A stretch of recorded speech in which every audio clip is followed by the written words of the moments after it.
Hola, ¿cómo están todos? Espero que genial. Y bueno, pues hoy vamos a platicar acerca de una técnica de sanación que se llama Reiki. Pues para aquellos que ya conocen un poquito de Reiki, la verdad es que pues está increíble. Si se quieren quedar, vamos a platicar un poco de la introducción de Reiki, de lo que pues significa y también un poco las bases y pues de la historia, que a mí me parece súper apasionante. Y para aquellos que no lo saben, de verdad quédense, es un regalo del universo y creo que todos tendríamos que tener derecho o acceso a esta información para que la podamos utilizar para nosotros mismos o para nuestros familiares o para objetos. Van a ver, es infinito las cosas que podemos hacer con la energía de Reiki. Y bueno, primero que nada, ¿qué significa Reiki? Bueno, Reiki viene de Rei, que significa universal, y Ki, que es fuerza vital o energía, y pues tal cual significa energía universal o energía de la fuerza vital. Esta energía es una energía que se encuentra en todos lados, es una energía que se encuentra en las estrellas, en los planetas, en el universo mismo, o sea, constantemente todo está como en energía, y esta energía ilimitada la vamos a canalizar, o sea, la técnica se reduce en eso. Vamos a utilizar la energía que existe en el universo, la vamos a canalizar y vamos a colocarla en un punto específico para restablecer el orden original de ese punto.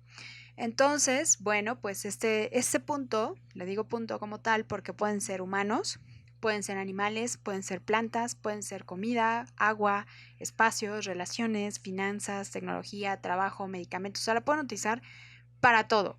O sea, para todo, para conceptos, para lo que se les antoje, pero algo que es muy importante es siempre pedir permiso. Esto es muy importante, o sea, no pueden utilizar el Reiki sobre una persona que no les da su permiso, o sea, sobre alguien que dice no, o sea, yo no quiero que me apliques Reiki, no lo apliquen por respeto a esa persona. Recuerden que uno de los principios más importantes de este universo es el libre albedrío. Entonces, si una persona no está dispuesta a recibir Reiki, no lo pueden forzar a recibir Reiki. Entonces, por favor, no lo obliguen. Seamos respetuosos. Y bueno, en fin, ¿no? Incluso a las plantas se les pregunta antes de realizarlo, a los animales también se les pregunta antes de realizarlo, o sea, es una técnica muy respetuosa. Y prácticamente lo que se basa el Reiki es que, bueno, el Reiki sabe que el humano, o bueno, en general cualquier tipo de situación tiene varios planos. Estos planos son plano físico, mental, emocional, energético, que es algo que ya hemos platicado en otros audios, sobre todo en el de principio de correspondencia que platicamos la vez pasada, teníamos pues varios planos, ¿no? Y bueno, si hay una desarmonía en uno de esos planos, hace que haya una desarmonía en todos lados. Poco a poco nos estamos dando cuenta de eso y la medicina está cambiando. Ya no es solamente una medicina material, o sea, física, sino nos estamos dando cuenta que los estados emocionales también pueden hacer que una persona enferme, los estados mentales pueden hacer que una persona enferme, o sea, prácticamente si está mal uno de los estados, todos los demás pues están en desarmonía, ¿no?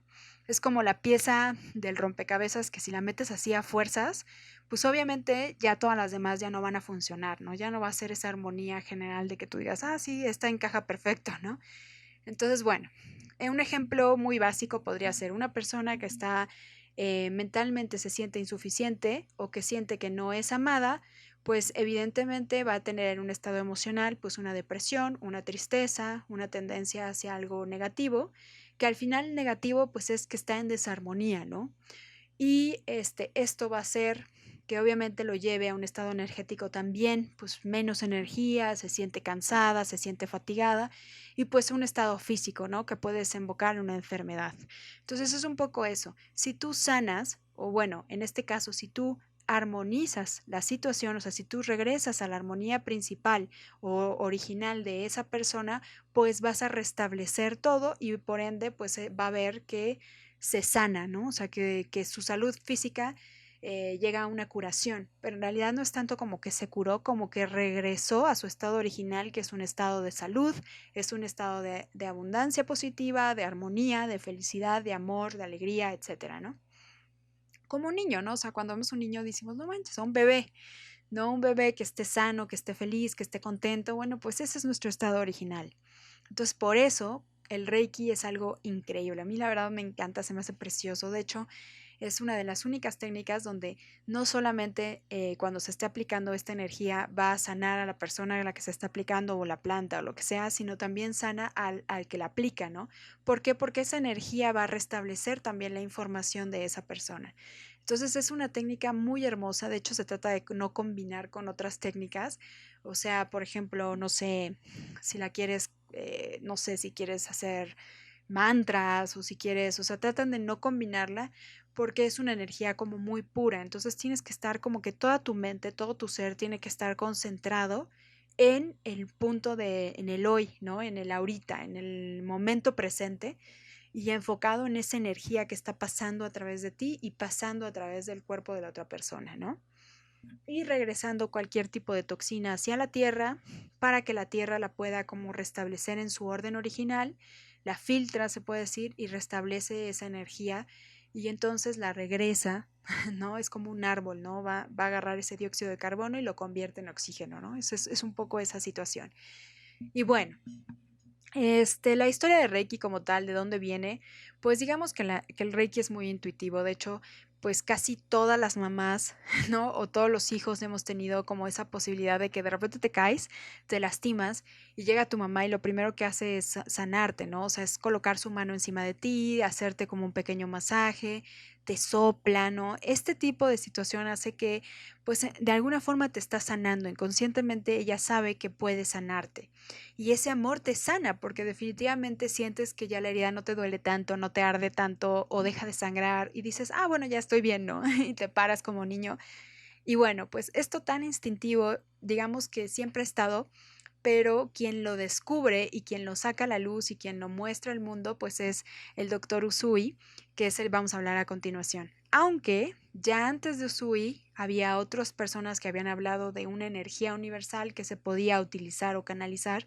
Entre ellos, pues tenemos al doctor, bueno, no sé si era doctor, pero bueno, a Matiji Kawakami, que también es japonés. En 1914 escribe un libro que se llama Reiki Ryoho to Sono Koka y que es Sanando con Reiki y sus efectos. Y bueno, él se conoce que es el primer libro que se escribe.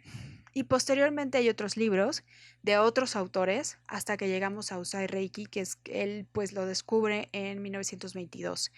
Esto es muy normal, digo, generalmente nos dicen así de el inventor fue esta persona o el descubridor fue esta, pero pues en realidad obviamente es una bola de nieve, ¿no? Y bueno, pues el último que toca la campana es el que se lleva como el reconocimiento. En este caso, el doctor Usui lo que hizo que fue fascinante fue que a él le tocaba hacerlo, yo creo, a él le tocaba como descubrirlo como tal, es generar una técnica que fuera algo que se pudiera aplicar en diferentes casos y diera un resultado.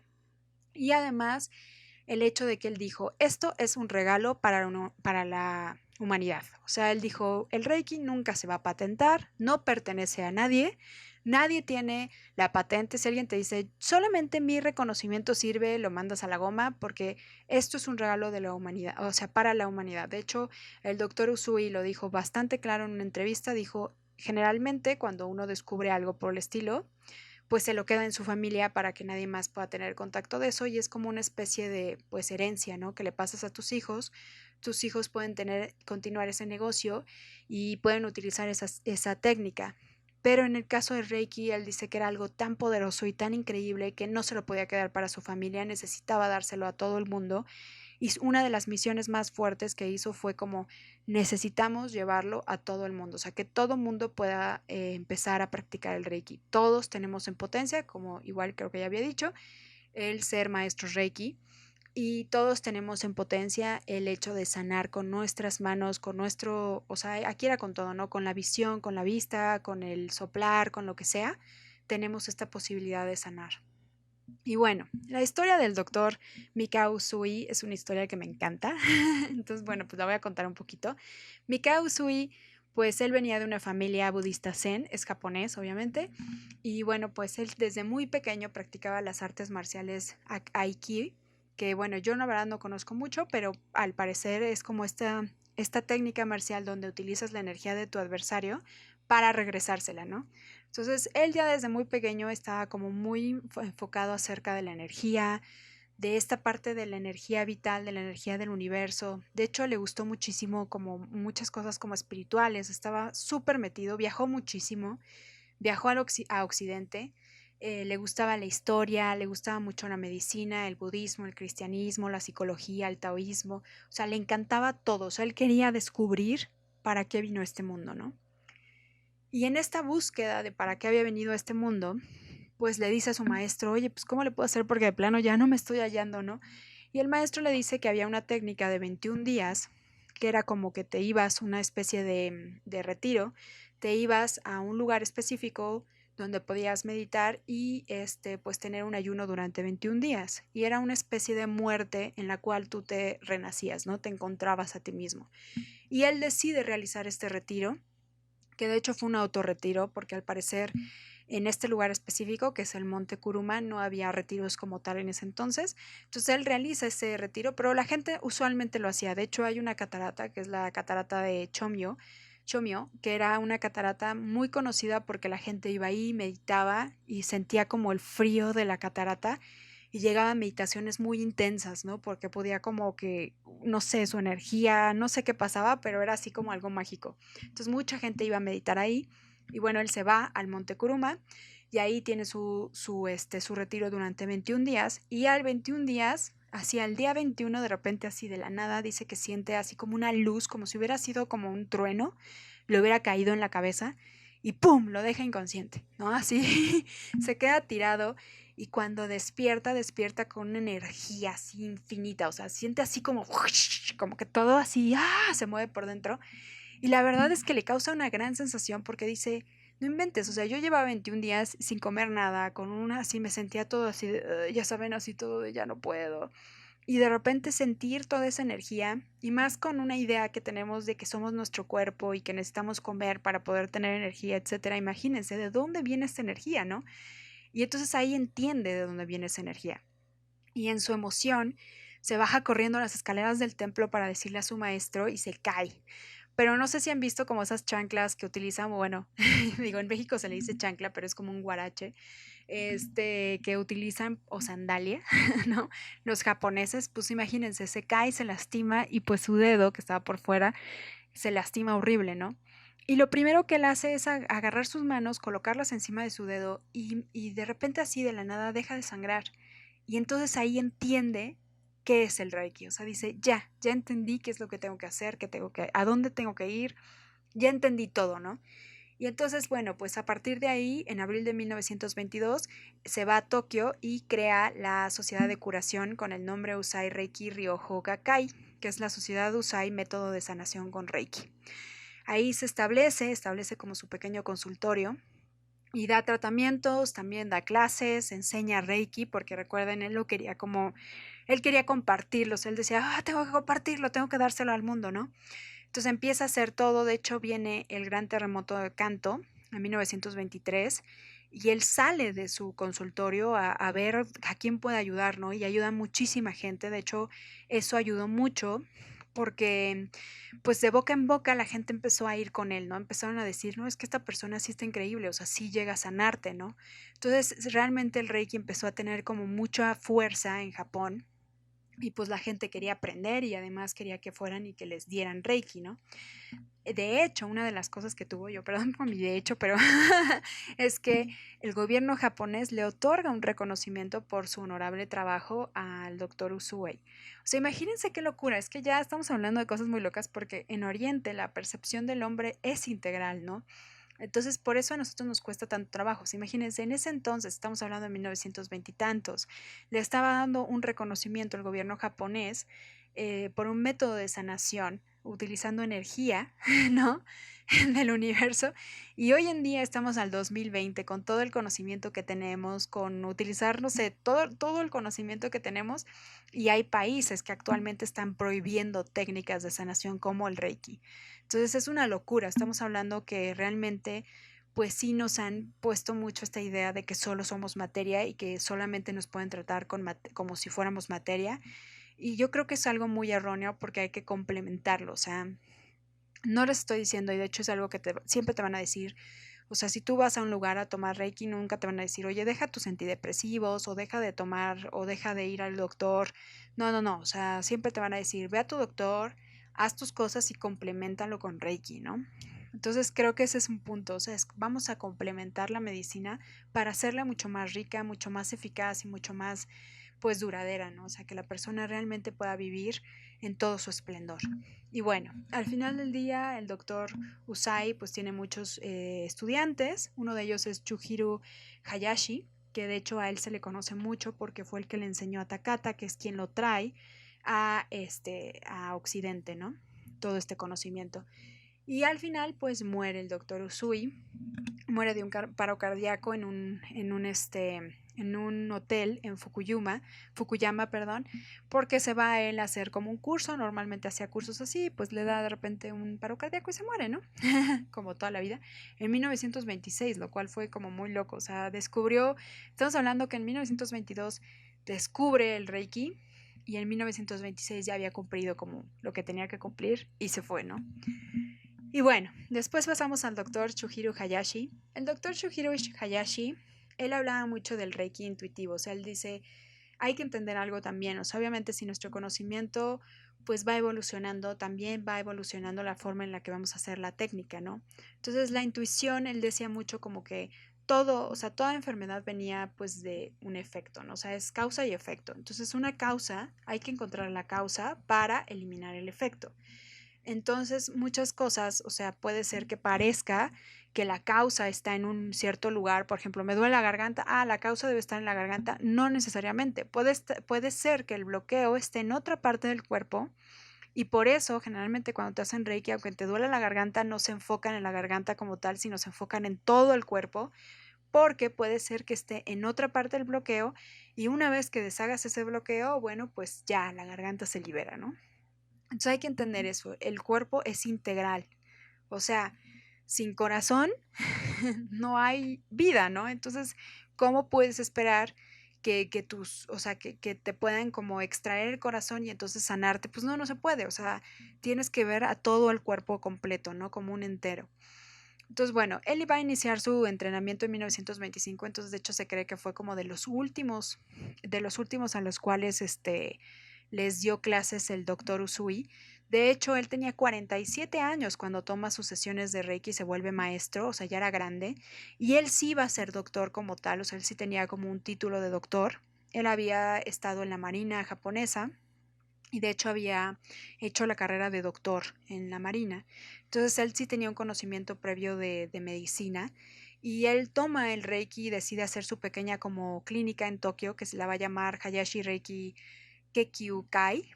Y ahí iba a tener como 8 camas, tenía 16 sanadores, donde cada cama era atendida por 2 sanadores que hacían como toda esta parte de Reiki, ¿no? Él enseña a Madame Takata, va a ser su maestro, le va a dar el título de maestra de Reiki en Hawái. Y de hecho es bastante triste la historia del doctor Hayashi porque él va a Hawái. Obviamente, bueno, le enseñó a muchas personas, hizo como muchos, o sea, mucho este trabajo. Va a Hawái a ayudar bueno, Madame Takata a realizar su clínica y cuando regresa a Japón, pues obviamente como él había pertenecido a la milicia de alguna forma, bueno, a la marina, pues le exige el gobierno japonés que le diga dónde están las bases en Hawái de Estados Unidos, dónde están las bases enemigas. Estamos hablando de que ya iniciaba toda la parte de la Segunda Guerra Mundial, entonces imagínense, ese conocimiento pues era crucial, ¿no? Él, él se niega a dar ese conocimiento, él dice, no, yo no voy a decir dónde están las bases estadounidenses, no sé, o sea, yo creo que pues parte de él sabía del daño que podían llegar a ocasionarnos y sabían eso, él decide que no lo va a hacer y pues obviamente era algo súper deshonroso para una familia japonesa, entonces tiene que realizar el seppuku, que es como el suicidio japonés, y pues se muere, ¿no? O sea, se muere, deja a su familia y se cree que pues hubo algunas estudiantes que siguieron llevando como el Reiki adelante y así, pero la verdad es que es muy difícil en Japón porque, o sea, como que en Japón ya no podía florecer, ¿no?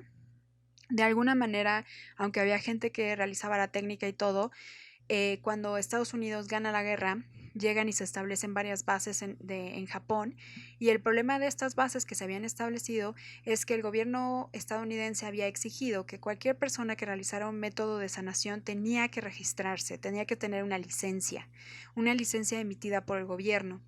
El Reiki, para el Reiki, esto era algo que iba en contra del Reiki, ¿no? O sea, de alguna forma los que habían, pues, estado, o sea, los que ya seguían siendo maestros de Reiki sentían que era como ir en contra del doctor Usai, que había dicho, pues, que el Reiki era un regalo del universo y que no tenía que estar bajo nada, ¿no? O sea, que no tenía por qué estar bajo pues un permiso o que una regla o algo por el estilo, ¿no? Era como que era libre de alguna forma, era de la humanidad. Entonces muchos deciden no hacer, no sacar esta licencia, no poner el Reiki en esta posición, y eso hace que pues tenían que hacerlo en secreto, pues solamente a gente familiares o a gente conocida, y pues prácticamente se empieza a bajar o a disminuir como todo este movimiento del Reiki en Japón, ¿no? Mientras, turututun, vamos a hablar ahora de la doctora Hawayo Takata, o bueno, le dicen Madame Hawayo Takata, porque en realidad no era una doctora como tal. Ella, pues bueno, ella venía de Kauai, Hawái. Sus padres eran inmigrantes japoneses que habían viajado a Hawái, ahí se habían establecido y posteriormente los papás habían regresado a Japón a vivir.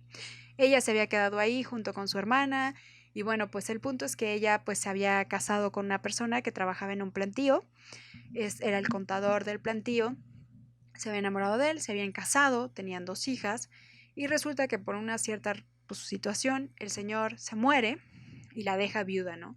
Entonces ella pues prácticamente está en la locura, tiene que ver como qué hacer con su vida, tiene que mantener a sus 2 hijas, empieza a trabajar en la plantación, pero pues tenía que trabajar día y noche, o sea, realmente era bastante exhaustivo y empieza a desarrollar una serie de pues enfermedades, ¿no? Empieza a desarrollar un dolor abdominal muy fuerte, una condición en los pulmones que no la permitía como respirar bien y pues obviamente depresión nerviosa por toda la situación que estaba pasando. Resulta que a la par pues se le muere la hermana. Sí, es súper triste su historia, pero bueno, se muere su hermana y como pues de alguna forma ella era la responsable de ir con los padres a decirles pues que se había muerto su hermana, ¿no? Y decide pues irse a Japón. Ahí llega a Japón, le dice a los padres la situación de la hermana y en el inter, bueno, pues ella cae muy enferma. Entonces va con el médico y el médico le dice, es que te vamos a tener que operar, tienes un chorro de cosas y pues tenemos que hacer todo lo posible para que no te mueras. Pero como en boca ya se conocía un poco el trabajo del doctor Hayashi, bueno, pues decide ella ir a la clínica del doctor Hayashi y lo que le impresiona es que prácticamente el diagnóstico que le habían dado el médico pues se parecía muchísimo a lo que el doctor Hayashi le había dicho, ¿no? O sea, así como, bueno, pues si tienes una condición aquí, aquí, aquí, ¿no? Entonces ella cuando entiende eso dice, bueno, pues me va a tratar, o sea, en vez de ir y pasar por un quirófano, quiero ver al doctor Hayashi y decide tratarse con él. Después de, creo que aproximadamente 4 meses, ella se cura completamente. Estas sesiones, es importante decirlo, eran diarias, o sea, eran sesiones diarias 2 veces al día y aproximadamente de 1 hora o hasta 2 horas, y ella se sana, o sea, desde el primer día ella siente ya una diferencia, obviamente, porque no te vas a arriesgar a que ya estás a punto de operarte y de repente dices, bueno, me voy a arriesgar 4 meses, ¿no? A ver si no me muero, pues no. Y entonces, pues ella se enamora del Reiki, se enamora a tal punto que durante un año ella va a durar este año hasta ser maestra, o sea, se puede decir, graduar de maestra en un año. Y ella pues decide que esta técnica la tiene que llevar a Occidente. Y entonces cuando regresa a Japón, allí establece su primera clínica, que hay que tomar en cuenta que esto fue un poquito antes de la Segunda Guerra Mundial, lo cual le dio todavía la posibilidad de pues hacer todo este viaje, regresar y de alguna forma poder hablar de Reiki sin ser vetada. Pero bueno, pues la forma en la que ella enseña, o sea, ella obviamente sigue con esta parte de la enseñanza y eso la hace totalmente diferente y eso hace que sea muy diferente a sus predecesores, o sea, sus maestros, ¿no? Usai y Hayashi siempre daban como un tipo de manual a los estudiantes donde ponían las posiciones, donde ponían los símbolos que se podían utilizar para enfatizar algo y ella, la verdad es que no lo hace. Y la entiendo un poco porque imagínense, están en un lugar en Occidente, pues nuestra forma de ver la realidad es muy diferente, es un poquito más funcional, es un poquito, o sea, no entendemos tantos preceptos que tienen en Oriente. Nuestra religión es distinta también. Entonces ella trata de buscar una forma de entrar en Occidente, ¿no? Entonces para empezar, pues hace una comparativa de Cristo y la forma de sanación a través de las manos de Cristo para poder como posicionarse. Hace varias cosas diferentes. De hecho, una de las cosas es que nadie podía tener, o sea, nadie podía sacar apuntes en su clase, no podían escribir. Si hacían los símbolos, pues los tenían que romper todos. Al final de la clase nadie se podía llevar los símbolos a su casa. O sea, era bastante secreto. Y otra cosa es que cobraba bastante, o sea, de hecho para que una persona se volviera maestra tenías que cobrar como $10,000 para enseñarle el nivel de maestría. Esto hacía porque, pues también lo entiendo, nosotros somos una sociedad muy materialista, entonces si nos cuesta, pues pensamos que tiene un valor extra, ¿no? Entonces si nos dan algo pues gratis o demasiado barato, no lo íbamos a considerar de la misma manera que si nos cuesta pues $10,000, ¿no? Decimos, no, pues esto ya es un grado como superior, ¿no? Entonces por eso también, entonces realmente ella pues cambia un poco esta parte, la hace demasiado secreta. De hecho, inició pues pocos maestros, solo inició 22 maestros, sí tienen varios estudiantes y como no tenían como ningún apunte ni nada, pues todo lo que se conoce de ella es a través de estos estudiantes y a través de estos, pues sí, maestros, ¿no? Ellos fueron los que les dijeron, no, pues ella era así, actuaba así, etcétera. De hecho, ella es una persona muy reconocida porque realmente sí fue una persona que curó, o bueno, que restableció la armonía de varias personas. Tiene muchísimos casos, entre ellos de los que se platica es una niña que a los 13 años había perdido la capacidad de ver y la familia estaba desesperada, ¿no? Llevaba 3 años llevándola a estudios médicos, la llevaba a que por favor pues la atendieran, que le dijeran de dónde venía esa situación. Total, la niña pues nadie la podía atender. Después de 3 años de llevarla a pues medicina científica se desesperan y conocen a esta mujer a través de pues de boca en boca. Llegan con la doctora, bueno, con la madame, le vamos a decir madame, madame Takata, y ahí ella la empieza a tratar, la trata durante 28 días y encuentra que el punto donde está toda la situación está en los ovarios, pese a que ella no ve, donde está realmente el conflicto es en los ovarios. Una vez que le trata los ovarios a través de la energía de Reiki, la niña se sana. 28 días después la niña ya podía ver. Entonces así hay varios casos que la verdad fueron bastante impresionantes. De hecho, ella le enseñaba Reiki también a la gente que iba con ellos, a lo mejor a los familiares, por si no podían ellas traerla todo el día, ¿no? O sea, llevar una persona por enfermedades tipo epilepsia o algo por el estilo, podían ellos establecer, ¿no? La sanación en su casa. Entonces, la verdad estuvo como bastante interesante. Gracias a ella tenemos el Reiki hoy en día en Occidente. Hay varias escuelas. Aquí en México tenemos el Colegio Mexicano de Reiki, me parece que así se llama. La verdad les voy a dejar el link abajo. Yo fui ahí a tomar clases, es bastante padre, las instalaciones están bastante bien, el estudio, o bueno, el plan de estudio está muy bien, sí te dan un manual, no te van a hacer quemar los símbolos. Y está muy bonito, o sea, la energía está muy padre, el maestro es increíble, te ríes muchísimo, es una clase muy amena, o sea, realmente se los recomiendo y les voy a dejar el link aquí abajo. Y bueno, entonces, bueno, pues al final del día, eso es todo. Aquí se acaba un poquito la historia de Reiki, pero parecía como bien padre, o sea, si se dan cuenta, o sea, todo lo que tuvo que pasar para que llegara a ese punto, ¿no? Obviamente la doctora Takata, bueno, Madame Takata, perdón, ya no voy a decir doctora, pero Madame Takata, ella sí se alineó muchísimo a tratar de estar dentro de los parámetros de la ley estadounidense. De hecho, una de las cosas que ella no hacía era tocar la espalda de las personas y tuvo que sacar una licencia de masajista profesional para poder tocarla. Entonces ella siempre les decía a sus estudiantes que no tocaran la espalda, algo que el doctor Usui y Hayashi sí lo hacían, porque pues obviamente eso solamente lo puede hacer un quiropráctico. Entonces en Estados Unidos, recuerden, hay muchas leyes muy fuertes, muy severas.